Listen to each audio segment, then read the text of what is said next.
اپنا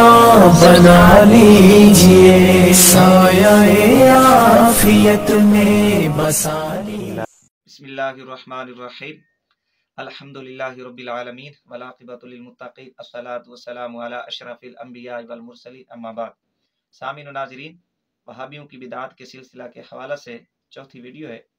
پہلی 3 ویڈیوز کے اندر وہابیوں کے ایک عمل کا ذکر کیا،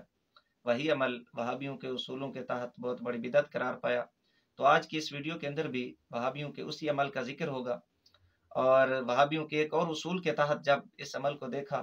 تو اس اصول کے تحت بھی وہی مزہ عمل بہت بڑی بدعت قرار پایا۔ میری التماس ہے آپ حضرات سے کہ ہماری پہلی ان 3 ویڈیوز کو بھی سماعت فرمائیں، تاکہ زیادہ سے زیادہ آپ حضرات کو وہابیوں کی بدعات کا علم ہو سکے، چونکہ یہ حضرات اپنے علاوہ جو ان کے افکار و نظریات کے ساتھ اتفاق نہیں کرتا، اختلاف کر لے تو اسے فوراً بدعتی قرار دے دیا جاتا ہے، حالانکہ یہ خود وہابی دیوبندی حضرات اپنے معمولات میں اپنے اصولوں کے تحت بہت بڑے بدعتی قرار پاتے ہیں۔ سامعین و ناظرین، وہابیوں کا جو عمل ہے وہ یہ ہے، بہشتی زیور 11واں حصہ عیدین کی نماز کا بیان ہے۔ وہابیوں کے امام تھانوی صاحب لکھتے ہیں کہ بعد نماز عیدین کے یا بعد خطبہ کے دعا مانگنا گو نبی صلی اللہ علیہ وآلہ وسلم اور ان کے صحابہ اور تابعین اور تبع تابعین سے منقول نہیں، مگر چونکہ ہر نماز کے بعد دعا مانگنا مسنون ہے تو اس لیے بعد نماز عیدین بھی دعا مانگنا مسنون ہوگا۔ تھانوی صاحب کے اس اقتباس میں، اس عبارت میں 2 باتیں ہیں۔ ایک بات یہ کہ یہ عمل یعنی عیدین کے بعد یا خطبہ کے بعد دعا مانگنا رسول اکرم صلی اللہ علیہ وآلہ وسلم، صحابہ کرام، تابعین، تبع تابعین میں سے کسی سے منقول نہیں ہے، لیکن اس کے باوجود تھانوی صاحب نے اس عمل کو مسنون قرار دیا۔ اسی طرح وہابیوں کے محقق ڈاکٹر خالد محمود وہابی نے ابقات جلد 1 صفحہ نمبر 113 کے اوپر جو اپنی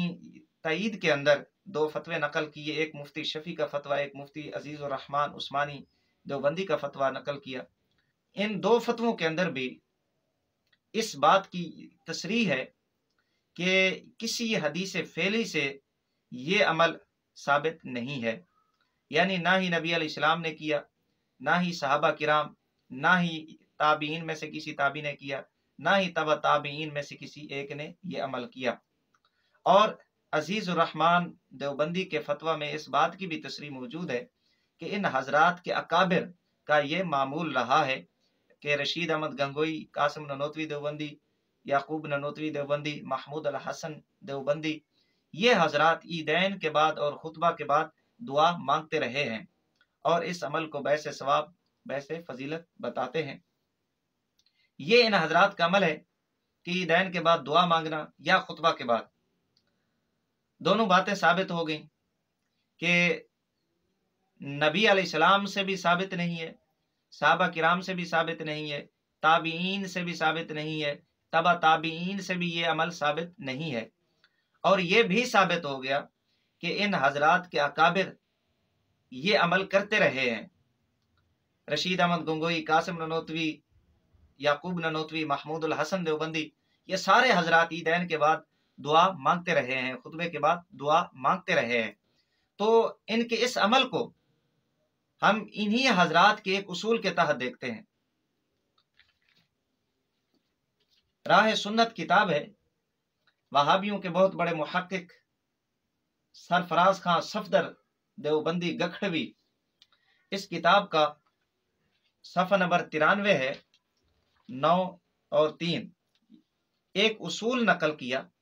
یہ اصول ذرا سماعت فرمائیں اور پھر ان حضرات کے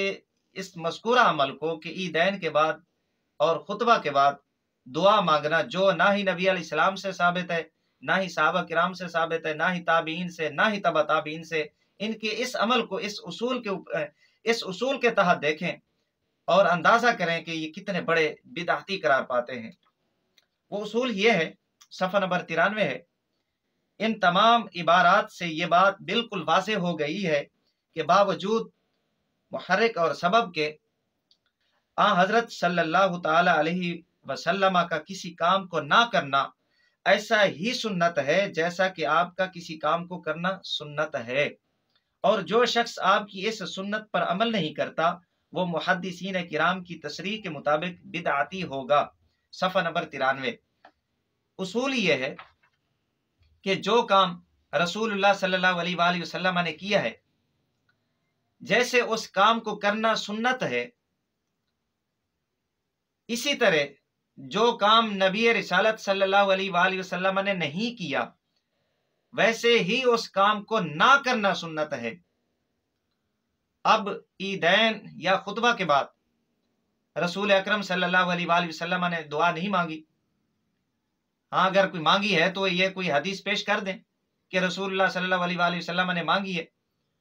اور ان الفاظ کے ساتھ مانگی ہے۔ اگر کوئی ان کے پاس حدیث ہے، دلیل ہے تو یہ پیش کر دیں، لیکن ادھر یہ خود تسلیم کرتے ہیں کہ نبی علیہ السلام سے ثابت نہیں ہے، نبی علیہ السلام نے عیدین یا خطبہ کے بعد دعا نہیں مانگی، تو اب عیدین اور خطبہ کے بعد دعا نہ مانگنا انہی حضرات کے اصول کے مطابق ایک سنت قرار پایا۔ تو اب انہی حضرات کا اصول ہے